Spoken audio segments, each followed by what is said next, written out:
welcome to our YouTube channel. A Good Day in Africa. My name is Kabeja Rebecca. My name is Olamide Olabimpe Olayiwola. Please do not forget to subscribe to our YouTube channel. So click on the notification bell.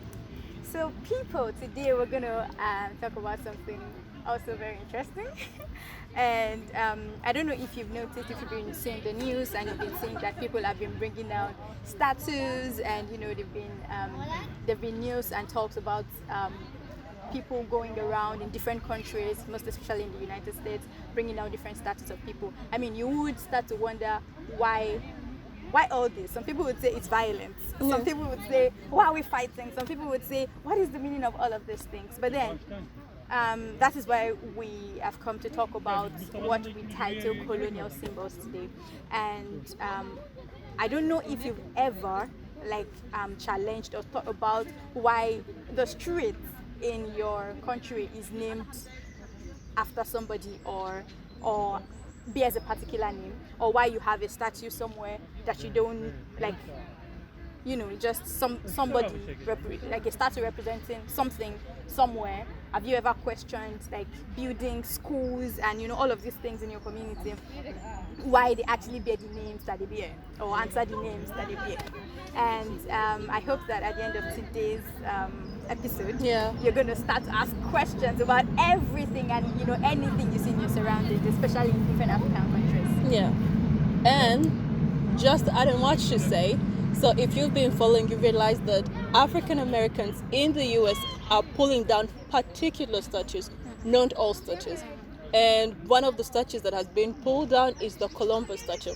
Just in case you don't know who Columbus is, actually there's even a holiday for him in America because people call him as the great explorer, the founder. But then to the Native Americans, he is a colonizer. He caused genocide to their people. And you know, he opened up the great America to other people. But then he oppressed the actual natives in that region. So these are the symbols we're talking about. And what we're not saying is that this is only specific to the US. No. We have seen this shift also in African countries. There is Ghana, South Africa. So we don't want you to think that we have been influenced by the West to do this. No. There is a reason for this. Yes. There are reasons for this. Yeah. I mean, people don't just go around behaving irrationally. That's not you. If you see someone behaving in what you think is like an irrational way, I think that you should ask, or you should be curious why this person is behaving in this irrational way. It's not. People don't just go around pulling stuff down without understanding why they are doing it because they just want to copy. No. You know, some people say we're copying these people. Some people say that we're pulling down history. We are messing with history. I mean, like we said, there is an explanation for this. And one explanation that I would give to this is that statues and buildings and all of these things that have been toppled, they represent an entire idea. They represent an entire there is a particular story around them. Yeah. For Every example, object tells its story. Yes. Like there is an entire thing that it represents. It's a symbol that you pass by and then you ask questions like, who is this person? And then in answering the question, who is this person, you talk about what the person has done. You talk about their legacy. The impact, the legacy, and all of these things. And when a particular statue represents the oppression of a particular race, Pain, it brings pain, it brings all of this. Like you think you see a statue and then all you remember is slave trade, all you remember is slavery, all you remember is colonization, and all you remember is like all of these negative things. These things should not remain in public spaces. These things should not remain where every other person. They shouldn't be celebrated at all. They shouldn't be. Yes, they shouldn't be everywhere. And then you be like, okay, we should learn about all of these things. I think that it even has a lot to. It tells a lot on our mental health, because I mean, for those people who argue from the history perspective that our past is our past, and it could inform our future. Like, we shouldn't do away with all of these things. I would say to that it does not mean that we should not still pull down all of these things. I think that by all means we should pull down these statues and melt them and make them into some sort of heads. I think that they take too much space in public spaces. They should be melted in some sort of heads and then put in a particular section in the museum, because then you get to decide whether or not you want to see these things, like whether or not you want to learn about these people, right? Yeah. Not that this person or this representation is in the middle of the road, like is in a significant place, and Yet there was already a history in that place. Yes. yeah, so Before that came in place. it just doesn't. Yeah. I think that by all means, all of these statues that remind us about the pain and the Yes. sufferings and the agony of They our should be ancestors. taken in one place. Yes. They should just have like a museum of suffering, you know, a museum of pain, and then you go into that museum to see pain, Yeah. to see Yeah, I agony, mean, to just see everything. But your mind, in your mind, you already know that this is the kind of museum that I'm going True. to, right? And I feel like all of this, this is just some really not tenable argument, because think about all the artifacts and all of the things that represent history, culture to us, that are in places like England and France and all of this. That's things. the thing. They are in museums. That's the thing. They're in like specific cages, and then you see all of these things, like these statues that represent pain to us on our own yes, streets. yeah. It makes absolutely no Our sense. artifacts were stolen, and then they just left for us. Yes. So Trash. So even if we're going to build, or we're going to occupy, I even think that it does not even make sense for you to use taxpayers' money to even maintain all of these things, because I mean you're going to erect the statue, Yeah. and you're going to maintain it, right? You're going to maintain what Yeah. you have in this public space, and you're going to use the taxpayers' money, of which they do not want these things to exist there, and then you're going to use their money But then, to keep, But then that's I think the other challenge is that our governments really don't look at the colonial legacy as one of the issues that should be tackled. Just focusing on economic development, social development, but then they forget that even our history, what happened before colonialism, is very important, and it should be looked into. True. Yeah. True. I mean, we want to celebrate things. There are so many people before colonialism, during, after colonialism, ourselves, that could be celebrated, that should be Hey, celebrated. I should be celebrated. I don't know about you, but I mean, that should be I celebrated. should be celebrated. That are making impacts, and we're not celebrating these people, and Yeah. instead we have statues everywhere that bring pain to us, that reminds us of all the sufferings that our ancestors had to go through. That it's not even about ancestors, like all of these things that are still telling on neocolonialism is here right in our faces, right?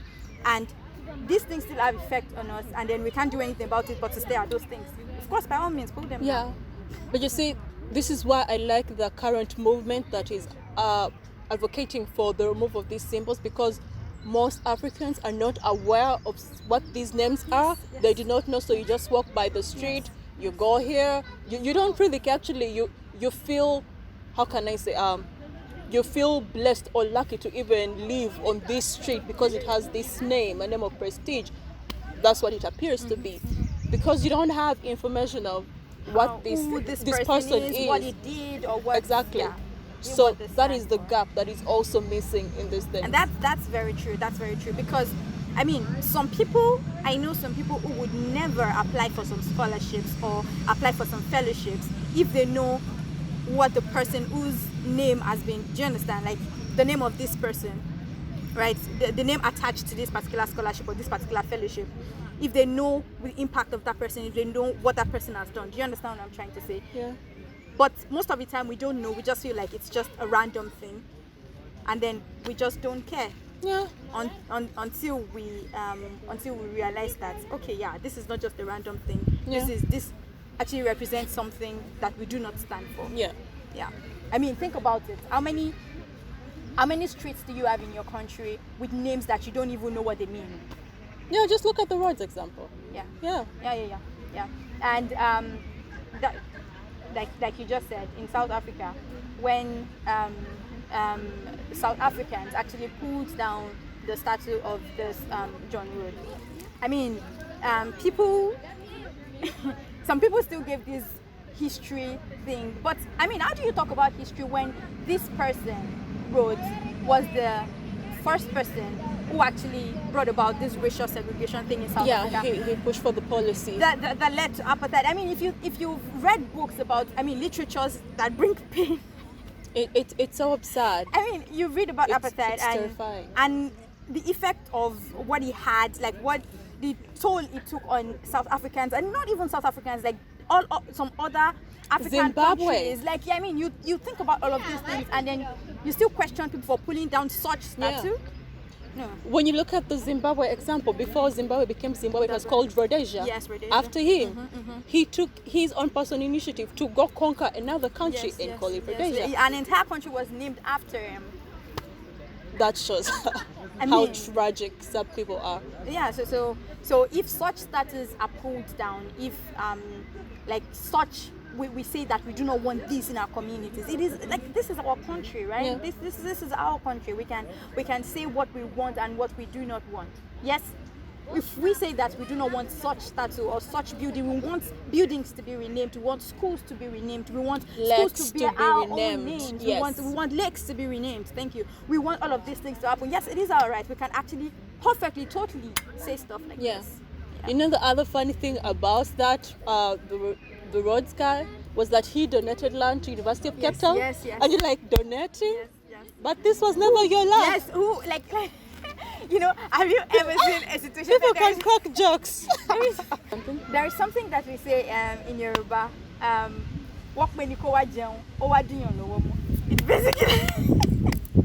it basically means that I'm eating and I'm calling someone else to come dine with me, and this person holds your hand and then takes your food. Hey. Like, are you talking to me?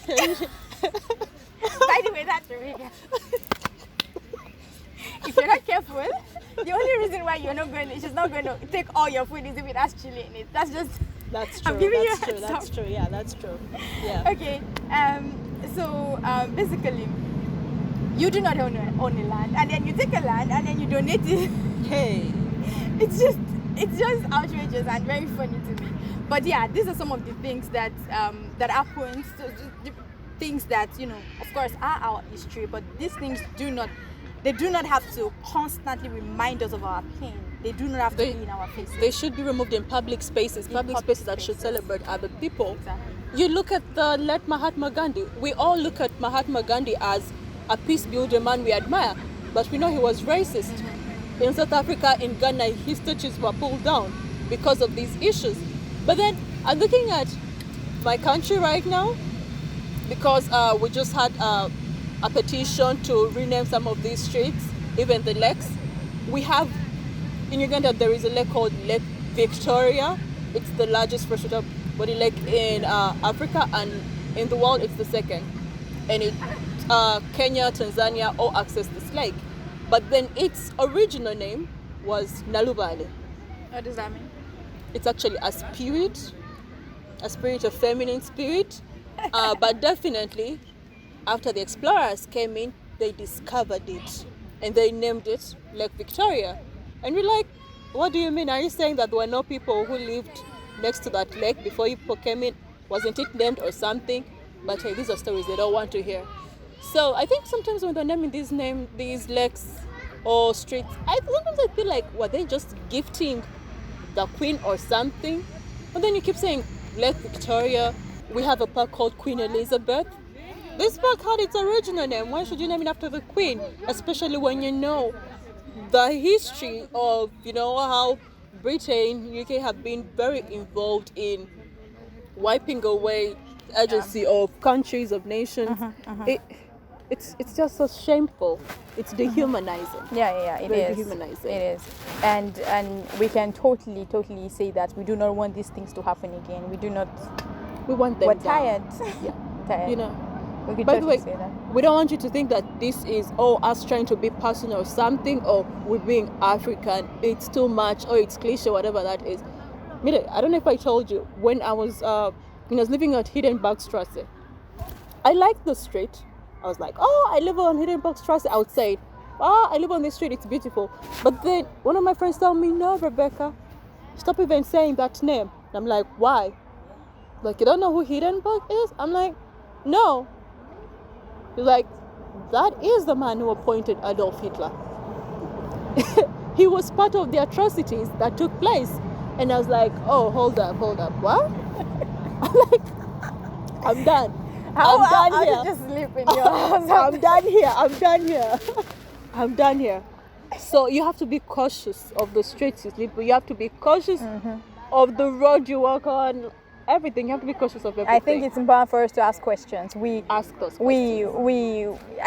Our curiosity is a gift. Yeah. We should use it well. Like, ask questions about why this is so. Even the dumbest questions, you realize that when you get answers to this question, you'll be like, yeah, it makes sense that I asked in the first place. Yeah. That's true. That's true. Mina, do you think these symbols have any place in our nation building and social cohesion? Yeah, definitely. They should stay? No, they should not stay. Oh. Yeah, because why I ask the questions, because people are like, why should we pull them down? It's important that generations before know that this statue is this and this. That's the argument of history. Yeah, but then if we're to move forward, should these symbols be there, especially when we are trying to build our nations as different nations in like the colonial state of Uganda, in Nigeria itself, as you're trying to rebuild yourselves? Don't you think probably you should have symbols like names from people from the Yoruba, the Igbos, rather than have these other people? Like I said earlier, they shouldn't be like this statues should not be everywhere and should not be in public spaces. If you want to go to the museum, go check them out there. Like, that should be your own choice, right? And if we're looking at ourselves like as one nation, we have a history. Our history is not a European history. We had so many things that we did which we don't even know. That's the funny thing. We don't know all of these things. We don't know our own history. I think that we want to start by learning about ourselves, learning about how we could come together. I feel like if we really, really want to come together, we need to know how we started, where we got it wrong, what we can do to move forward, right? Yeah, and if we know where we started, then you realize that the Yoruba are a nation on their own, the Igbo are a nation of their own, Baganda are a nation of their own, Zulu are a nation of their own, rather than looking at us in the colonial state of Uganda, of Nigeria. And these are issues we need to address when we're talking about nation building and social cohesion. Like when I was in high school, there was something that we used to argue about in school about the nation and the state. Yes, and true. Yeah, we used to argue a lot about the nation and the state. But in the end, there was one particular thing we said in class about Nigeria being a nation state, a state that has different nations in it. Yeah, and we need to recognize the fact that these are nations. But then we're not separate nations that would not talk to each other, like separate nations that would fight each other, but we're nations on our own, and our uniqueness, like our identity, is still within that nation, because we're a group of persons who do things in a particular way, right? But we are still within a state. Yeah, right. Because we're having the same conversation in Uganda, but then what we can't deny is that different nations were forced to be together in the colonial state of Uganda. True. That there's still some nations that prefer to be in another colonial state because they were taken away from the people. True. So what we see as the colonial state of Uganda is just a colonial design. It's not a nation, because the people who still prefer to break away and join another nation that was taken away from them. So and this it was a forceful decision. You just pick them. People were massacred just to create our states. I totally understand what you're talking about and where you're coming from. Yes. People were massacred to create states, and I think these are some of the things we should.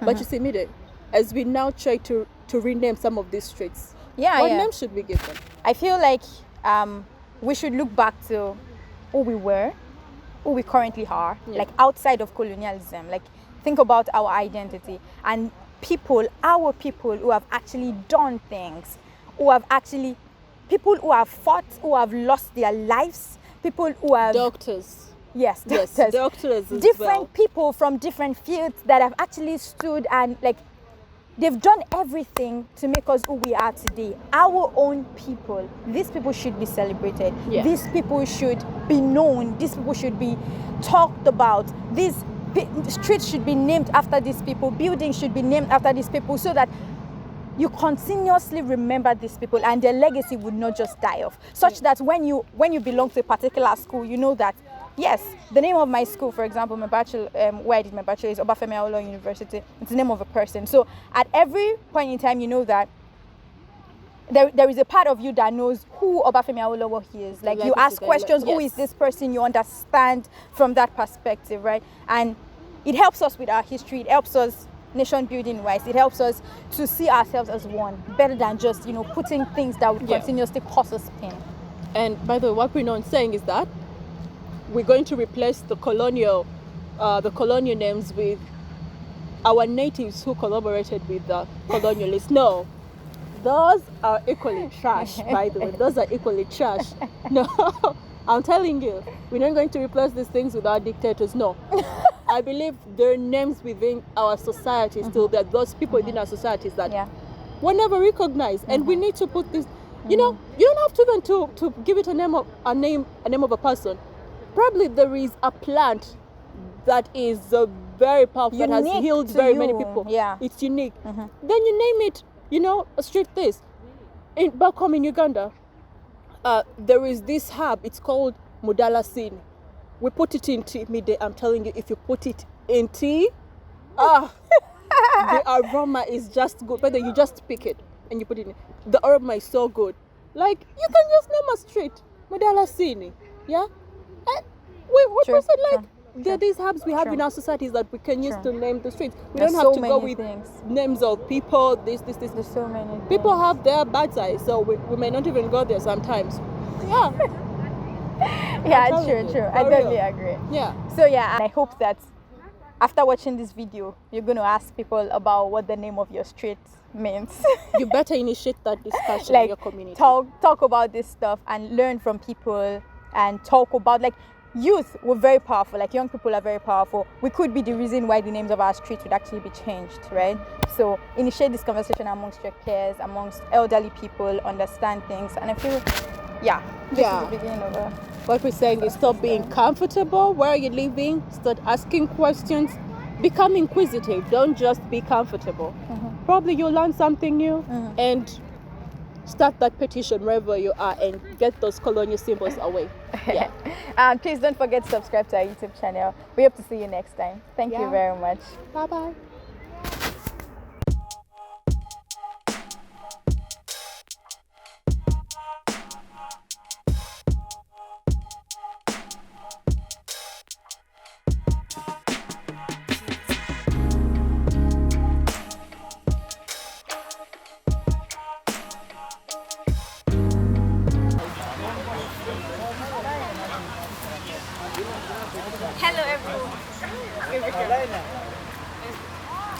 Hello everyone, welcome to our YouTube channel.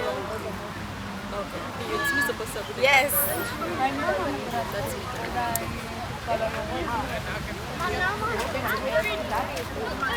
It's me supposed to be. So,